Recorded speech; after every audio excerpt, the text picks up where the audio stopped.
Hello and welcome to my tutorial. I will show you how to make art like this.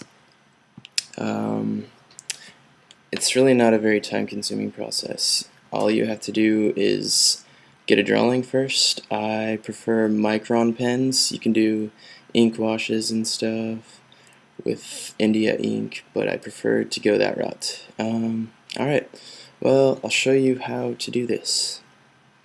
So first we're going to open up Illustrator. And here's the drawing right here. This is what it looks like before. As you can see, it's a pretty simple drawing. We'll basically set up a new document to place it in. And this document will be a square because of the effect I'm trying to achieve in a certain scenario. So, we're going to call it we'll give it a cool name like polygonal orbit. Command C, Command V.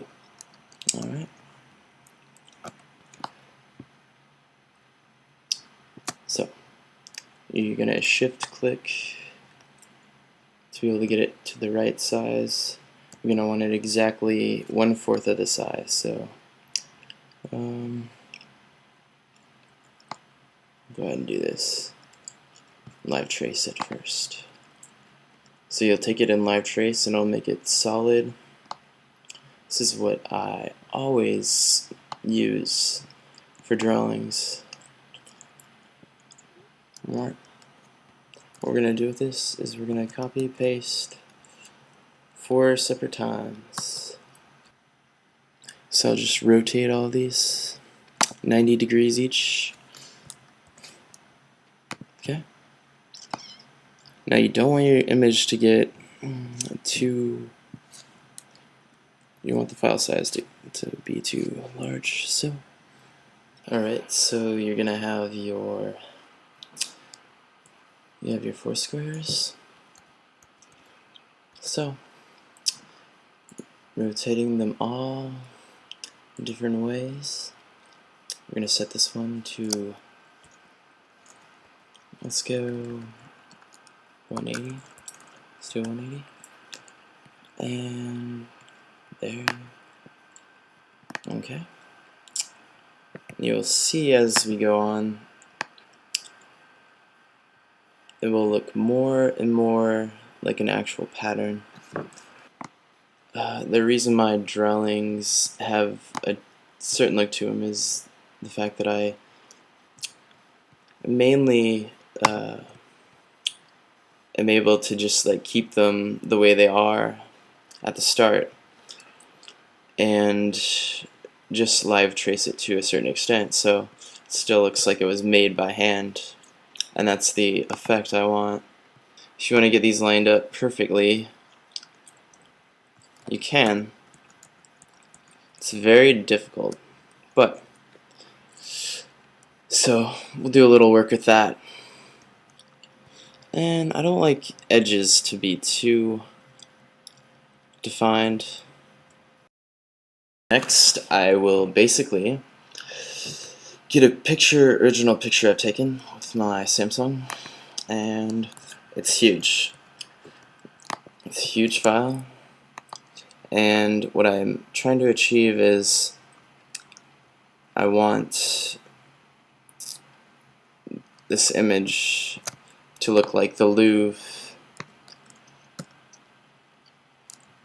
It's gonna look like the Louvre by the time I get finished with it.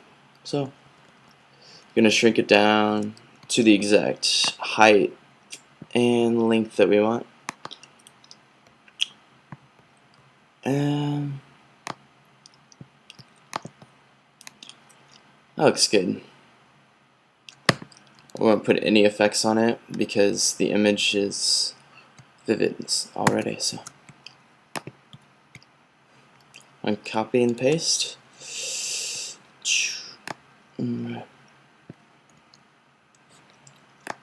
And so You're gonna want to line it up perfectly with the edges. We'll make a new layer for this image. And we'll keep that image locked on its own layer.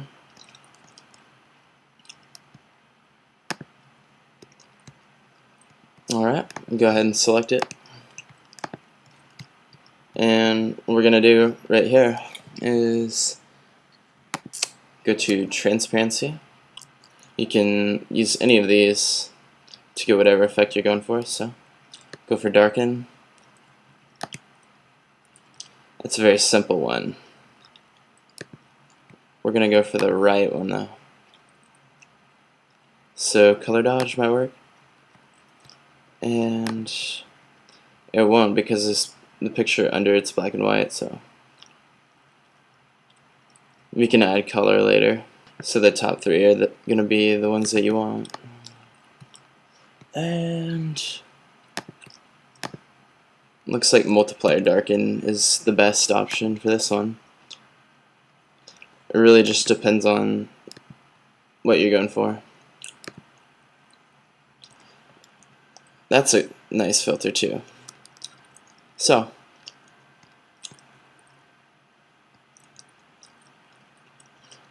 already it's a very interesting composition. You can use it as a reference. So you just drop that right in there, and boom, you have yourself the Louvre. Set it right by the image that we have here. So we have diamonds right here. I've got a couple textures here and there, and go from here to here, and we can basically pull anything that we want. So we just go through our pictures. So you have this brick wall. It doesn't matter what you have. If you want something simple, you can have something simple. I would say the simpler the better in this case. You're gonna want something like this. Just drag and drop in Illustrator. Probably make a separate file for it. Yep. Alright. Shrink it down to appropriate size. 7.5-inch square. Doing a little research on how you can make your work look more authentic. It takes quite a while to build up patterns that you like and everything. Delete it. Add this new image. So it's kind of stretched. Almost doesn't look like bricks, which is good. We can disguise it. So what I'm going to do is I'm going to take it and we're gonna go on ahead and make it with glowing edges. This is a really cool effect, actually. So very seldomly do I use filters, but when the image calls for it, you need them. So I always jack up the brightness because I like to exaggerate things in my work. Alright, so you have this beautiful image, very pixelated, so you don't want to leave it that way. You might want an unsharp mask. We'll wait for this filter to load up. You get to the point where you want to change it. So you're not going to want to darken it. There's very subtle colors going on here. So since we have it at the right angle, we're going to go for exclusion. And you have something crazy like that.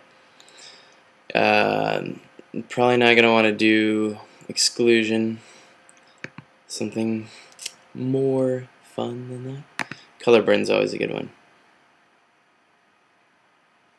Jack up the intensity. If you like the rugged look, this will look cool. It's kind of the Louvre effect, but look at this right here. You have a beautiful image. So after that, you have what I would call the loop effect. So what we're going to do, unlock this layer.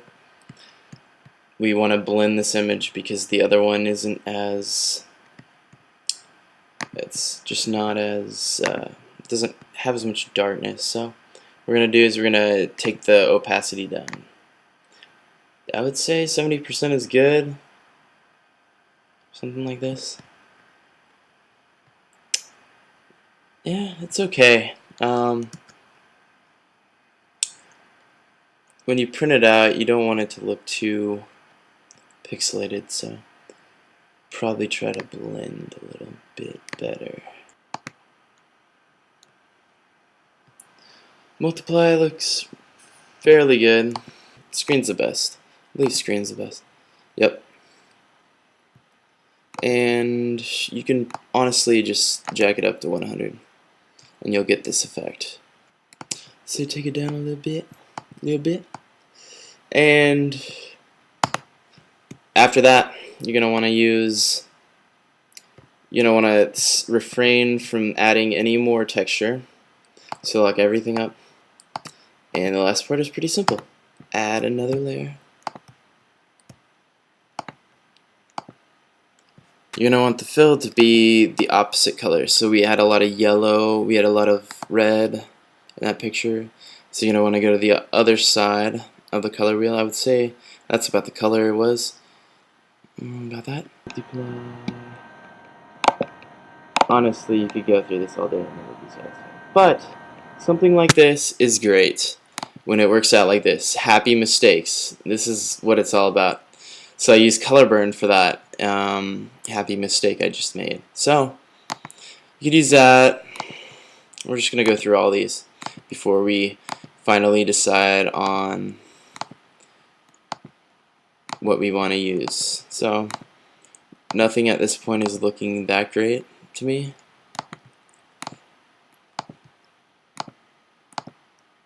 Alright, so going back to color burn, and you have your final image. This has been a Illustrator how-to tutorial brought to you by Andrew Roberts.